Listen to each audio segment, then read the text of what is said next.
আপনারা দেখছেন জেলা সংবাদ টিভি, খবর সবসময়।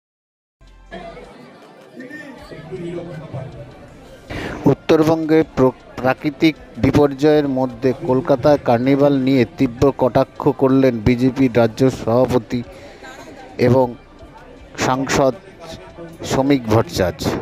রবিবার সন্ধ্যায় ডুমুরজলা এলাকায় দলের বিজয় সম্মেলনী উপলক্ষে একটি অনুষ্ঠানে এসে তিনি বলেন, এই সরকারের কোনো মানবিক মুখ প্রত্যাশা করা উচিত নয়। জেলা সংবাদ টিভি, ব্যুরো খবর। এই সরকারের কাছে কোনো মানবিক মুখ প্রত্যাশা করা মূর্খামি।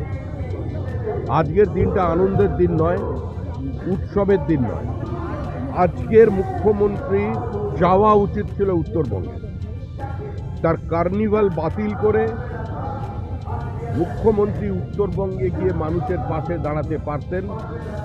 প্রাকৃতিক বিপর্যয় হতে পারে, কিন্তু এই সরকার প্রাকৃতিক বিপর্যয় মোকাবেলায় ব্যর্থ। এই সরকার দুর্নীতিগ্রস্ত। তাদের দুর্নীতির এমন চরম পর্যায়ে পৌঁছেছে যে বিভিন্ন মিউনিসিপ্যালিটিতে জল নিকাশি পর্যন্ত ব্যবস্থা সেটা মেনটেন পর্যন্ত এরা করতে পারে। সুতরাং আজকে অন্যের ওপর দোষ চাপিয়ে লাভ নেই। এই সরকার যতদিন থাকবে পশ্চিমবঙ্গের মানুষের এটাই দুর্ভোগ হবে। 11 জন মানুষ কলকাতায় প্রাণ হারালো।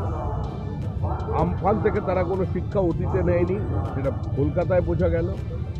আজকে মৃতের সংখ্যা 21 ছাড়িয়ে গেছে। বহু মানুষ নিখোঁজ আছে। আমাদের বিজেপি পরিবারও একটি ভেসে গেছে সম্পূর্ণ। এই পরিস্থিতির মধ্যে আমরা আছি। আমাদের সমস্ত কর্মীরা সেবা কার্যে, ত্রাণ কার্যে মানুষের সহায়তা করতে নেমেছেন। প্রধানমন্ত্রী প্রতি মুহূর্তে খবর রাখছেন। বিপর্যয় মোকাবেলায় সরকার ব্যর্থ।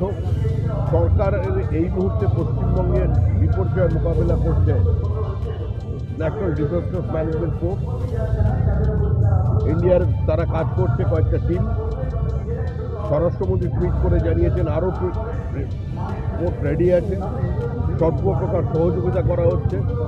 পশ্চিমবঙ্গের বেশ কিছু ট্যুরিস্ট সিকিমে আটকে পড়েছেন, তারা যাতে ঠিকঠাক ফিরতে পারে তার জন্য ত্রিপুরার প্রাক্তন মুখ্যমন্ত্রী বিপ্লব দেব সাংসদ, তিনি নিরন্তর সম্পর্ক রেখে চলেছেন সিকিম সরকারের সঙ্গে, এবং সিকিম সরকার আমাদের আশ্বস্ত করেছেন একটাই রাস্তা খোলা আছে, তারা নিরাপদে পশ্চিমবঙ্গবাসীকে ফিরিয়ে দেবে।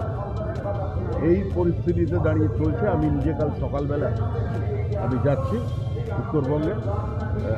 আমাদের উত্তরবঙ্গের মানুষ আশীর্বাদ করেছিল।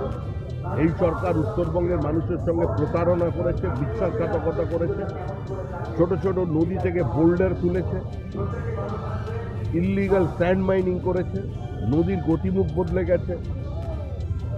বহু ফসলি জমি হাজার হাজার একর জলের তলায় চলে গেছে, জঙ্গলের কাঠ লুট করেছে। তো এদের কাছ থেকে মানুষের কোনো প্রত্যাশা নেই, আমাদেরও কোনো প্রত্যাশা নেই, ভরসা নেই সরকারের ওপরে। আমরা কর্মীদের বলছি পাশে দাঁড়াতে। সমস্ত সাংসদ, বিধায়ক আমাদের যারা আছেন উত্তরবঙ্গের এবং আমাদের পুরো দল আজ থেকেই এই ত্রাণ কার্যে নেমে পড়েছে।